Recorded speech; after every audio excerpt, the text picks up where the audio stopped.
హైదరాబాద్ సమీపంలోని మొయినాబాద్ ఫామ్ హౌస్లో drugs party Telugu Desam పార్టీకి పెద్ద డ్యామేజ్ని కలిగించింది. అందులో ఏలూరు ఎంపీ పుట్ట మహేష్ కుమార్ యాదవ్ అడ్డంగా దొరికిపోయారు. నేను ఆ పార్టీలో నాకు సంబంధం లేదు అని చెప్పినా కూడా ఆయన దగ్గర తీసుకున్న రక్త నమూనాలు పాజిటివ్గా వచ్చాయి. అక్కడ పెద్ద స్కెచ్చే నడుస్తూ ఉంది అనే దాని మీద తెలంగాణ ప్రభుత్వం గడిచిన కొంతకాలంగా నిఘా వేసింది. రోహిత్ రెడ్డి గతంలో కూడా 2 సంవత్సరాల కిందట కూడా ఇలాంటి అరాచక కార్యక్రమం చేసి దొరికిపోయాడు. తెలంగాణలో ఉన్నటువంటి కొంతమంది రాజకీయ నాయకులు, ఆంధ్రప్రదేశ్లో ఉన్నటువంటి కొంతమంది రాజకీయ నాయకులు అక్రమంగా పోగేసిన వేల కోట్ల రూపాయలు దుబాయ్ రియల్ ఎస్టేట్ రంగంలో పెట్టుబడులు పెట్టారు. ఆ పెట్టుబడులు పెట్టిన మధ్యవర్తి దుబాయ్లో అనుమానాస్పదంగా చనిపోయాడు. ఆ ఆస్తులు పంచుకునే విషయంలో చర్చించుకోవడానికి మొయినాబాద్ రిసార్ట్లో సమావేశమయ్యారు అనేది తెలంగాణ ప్రభుత్వానికి నిఘా వర్గాలకు అందిన సమాచారం. దీంతో మొయినాబాద్ పోలీసులు, ఈగల్ టీము రంగంలోకి దిగాయి. పక్కా నిఘా పెట్టాయి. ఇక తెలుగుదేశం పార్టీకి ఏలూరు తెలుగుదేశం పార్టీ ఎంపీ పుట్ట మహేష్ కుమార్ యాదవ్ కూడా రోహిత్ రెడ్డికి అత్యంత సన్నిహితుడు. వ్యాపారాలు కూడా ఉన్నాయనేది టాక్. కేంద్ర జాతీయ రహదారుల సంస్థలో పుట్ట మహేష్ కుమార్ యాదవ్ కులానికి చెందిన ఒక ఉన్నతాధికారి సహకారంతో ఈ పుట్ట మహేష్ కుమార్ కంపెనీ 10,000 కోట్ల రూపాయల విలువైన జాతీయ రహదారుల ప్రాజెక్టుల టెండర్లు దక్కించుకుంది. ఆ టెండర్లు మరికొంతమందికి సబ్ కాంట్రాక్టులు ఇస్తూ ఉన్నారు.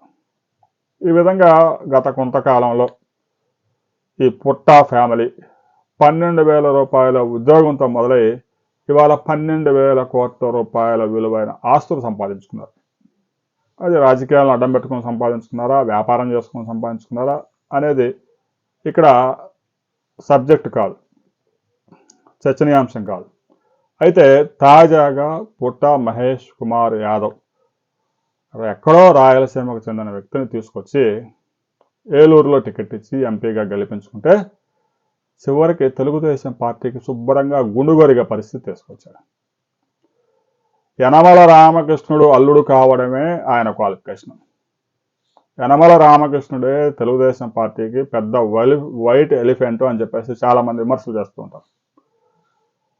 ఎన్టీ రామారావు పార్టీ జెండా ఎత్తినప్పటి నుంచి ఉన్నత పదవుల్లో పార్టీ ఓడిపోయినా కూడా ఆయన పబ్లిక్ అకౌంట్స్ కమిటీ చైర్మన్, అంటే క్యాబినెట్ హోదా ర్యాంకు. ఎమ్మెల్యేగా గెలవకపోయినా కూడా ఎమ్మెల్సీ చేసి ఆర్థిక శాఖ మంత్రి. ఇప్పటికి కూడా రాజ్యసభ టికెట్ ఇస్తారా, గవర్నర్ పోస్ట్ ఇస్తారా అని ఆయన సన్నిహితుల దగ్గర వాపోతూ ఉంటాడు. అసలు తెలుగుదేశం పార్టీని ఆయనే స్థాపించి డెవలప్ చేసినట్టు. ఇప్పటికీ ఆయన ఫ్యామిలీలో, ఆయన వియ్యంకుడు ఫ్యామిలీలో 3 ప్రజాప్రతినిధులు, ఎమ్మెల్యే, ఎంపీలు, ఇంకొక ఎమ్మెల్యే ఈ విధంగా ఉన్నారు. ఈ విధంగా పార్టీని భ్రష్టు పట్టించారు. ఎక్కడో రాయలసీమ నుంచి తీసుకొచ్చి కోస్తా ప్రాంతంలో టికెట్ ఇచ్చి గెలిపించుకుంటే తెలుగుదేశం పార్టీకి డ్రగ్స్ పార్టీ అనే పేరు తీసుకొచ్చారు.